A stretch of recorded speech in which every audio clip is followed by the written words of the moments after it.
메일 정리 노트 해설하겠습니다. 그래서 이제 오늘 소개하는 부분은 금융론 쪽입니다. 금융 쪽입니다. 자, 봅시다. 1번. 제가 여기서 이제 1번이 틀렸는데 왜 틀렸냐면요. 정부 입장이 이렇습니다.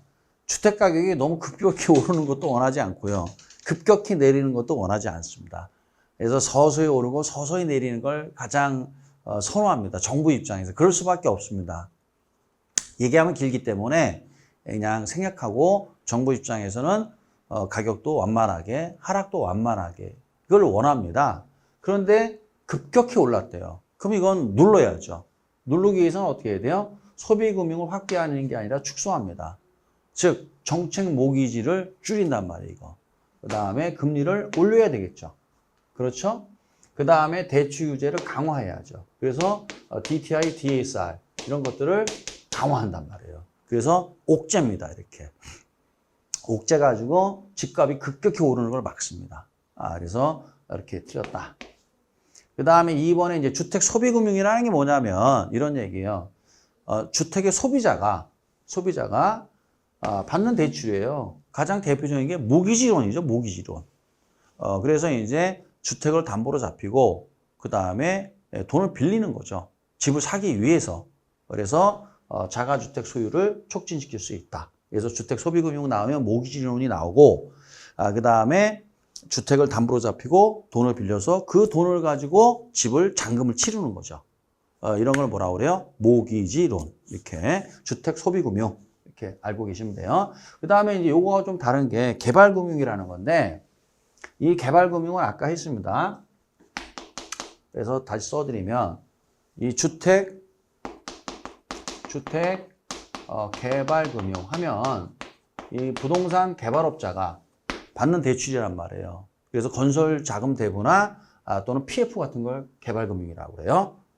자, 그 다음에 이제 3번에 보면 주택 자금 대출의 확대는 모기지론을 막 해주는 거예요, 이렇게. 그럼 어떻게 해야 돼요? 거래를 활성화시킬 수 있다. 맞는 말이죠? 예. 그 다음에 이제 자, 4번. 주택금융은 주택과 같은 거주형 부동산을 매입 또는 임대하는데 필요한 자금 조달을 위한 금융상품을 포괄한다. 그래서 맞습니다. 그래서 주택금융은 주택 소비금융과 개발금융이 있단 말이에요. 소비금융은 주택의 수요자가 받는 대출이고 개발금융은 주택의 공급자가 받는 대출이에요. 그것을 우리가 통칭해서 뭐라고 그래요? 주택 금융이라고 합니다. 그래서 그래서 지금은 예전보다 굉장히 이제 전세자금 대출도 그렇고 또는 모기지론도 그렇고 이게 좀 잘 활성화되어 있는데 예전에는 이런 게 활성화되어 있지 않았습니다. 예전에는. 그래서 이런 것들이 거의 없었기 때문에 예전에는 한 20년 전 얘기죠. 그때만 하더라도 이제 집을 사기 위해서는 이제 전세를 먼저 살다가 자가로 이제 이렇게 건너가는 그런 상태가 이제 그런 상황이 많았는데 지금은 이제 금융이 잘 발달돼 있어가지고 예전하고는 많이 다르죠. 자, 그다음 5번에 보면 이제 뭐가 주택 도시기금 나오죠. 주택 도시기금 딱 나오면요 무조건 국민주택 규모가 돼야 돼요. 그래서 이제 국민주택이라는 게 뭡니까? 국민주택 규모가 돼야 되겠죠. 이게 주택법에 나오는 내용인데 1차 하는 분들 잘 들으세요. 일단 국민주택이란 단어가 나오면 자, 국민주택이라 하면 일단 국민주택 규모이어야 해요. 규모. 이 국민주택 규모라는 게 뭐냐면 한마디로 주거전용 85 이하 이고 그 다음에 국가나 지자체나 공사가 공급을 하거나 국가나 지자체나 공사가 공급을 하거나 또는 국가나 지자체나 재정이나 국가 지자체의 재정이나 도시기금의 지원을 받아서 공급하는 주택들을 국민주택이라 한단 말이에요. 국민주택. 따라서 도시기금은 국민주택 건설에 여기 지원해 줍니다. 그 다음에 당연히 국민주택이 되기 때문에 국민주택 규모 이하가 돼야 돼요. 만약에 이상하면 무조건 틀린 거예요. 따라서 주택 도시기금이 나왔단 말이에요. 그러면 국민주택 규모거나 이하거나 해야 돼요.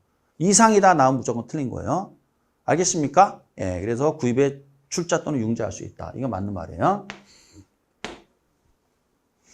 그 다음에 이제 6번에 MPTS 나왔어요. MPTS는 뭡니까? 당연히 지분형이죠. 그래서 MPTS는 당연히 뭐야? 지분형이다. MPTS만 지분형이죠, 여러분. 이거 맞고요. 그 다음에 이제 7번 MPTB 나왔어요. MPTB나 CMO는 모든 위험과 대출 채권의 모든 위험과 권리를 누가 발행자가 다 가지고 있는데 조기 상환 위험만 누가 부담해요? 이거를 투자자가 부담하죠. 그리고 원리금 수취권도 누가 갖고 있어요? 투자자가 있단 말이에요. 그래서 MPTB, CMO 나오면은 모든 위험 중 조기 상환 위험, 그다음 모든 권리 중 원리금 수취권을 투자자에게 있단 말이에요. 투자자에게, 증권 투자자에게. 나머지는 다 발행자예요.